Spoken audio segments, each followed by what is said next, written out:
বন্ধুরা, welcome to spoken English by Rumen sir. আমি transformation পড়াচ্ছি। আজকে রুল নাম্বার 5 পড়াবো। By using the adverb two.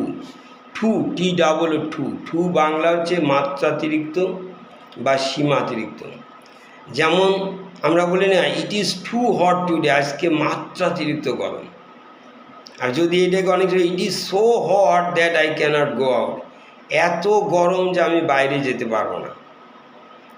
So it is too hot for me to go out, সেইটাকে আমি এরকম বললাম, এত গরম আমার পক্ষে বাইরে যাওয়া সম্ভব না।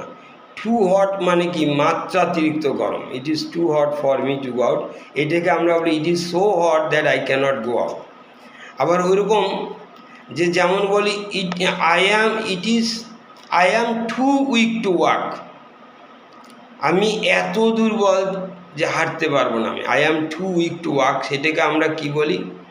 I am so weak that I cannot walk, আমি এত দুর্বল যে আমি হাঁটতে পারবো না। এইগুলো আগে পড়ানো হয়েছে, আর একবার বলছি। এবার রুল নাম্বার 6 দেখো। আমরা বলি interchange of exclamatory and assertive. Exclamatory থেকে অ্যাসার্টিভ করা হয়। সেটা যেমন আমরা বলি হোয়াট এ বিউটিফুল গার্ল সে কি সুন্দর মেয়ে, এটা হচ্ছে exclamatory, what a beautiful girl. এটাকে আমরা যখন অ্যাসার্টিভ করি, she is a very beautiful girl, এটা কি করলাম?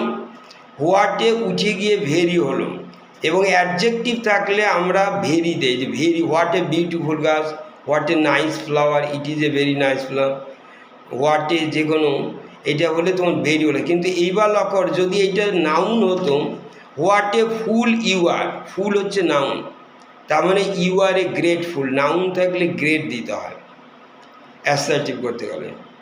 আর একটা দেখো, if I knew this, if যদি থাকে, if I were a bird, মনে আছে I wish I were a bird, আমি যদি পাখি হতাম, ইফ উঠে গিয়ে আই উইশ বসে। If I knew this before, I wish I knew this, I wish বসে।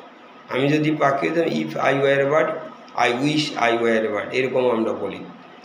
এইবার দেখো তারপরে রুলটা, এটা খুব সহজ, তোমরা যেন সিম্পল থেকে কমপ্লেক্স করা।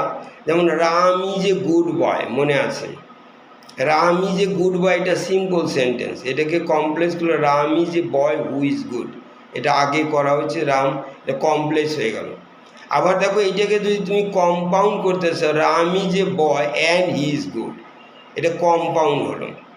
তাহলে আমি বলছি সিম্পল থেকে কমপ্লেক্স এবং কম্পাউন্ড করা যায় খুব সহজেই। Thank you.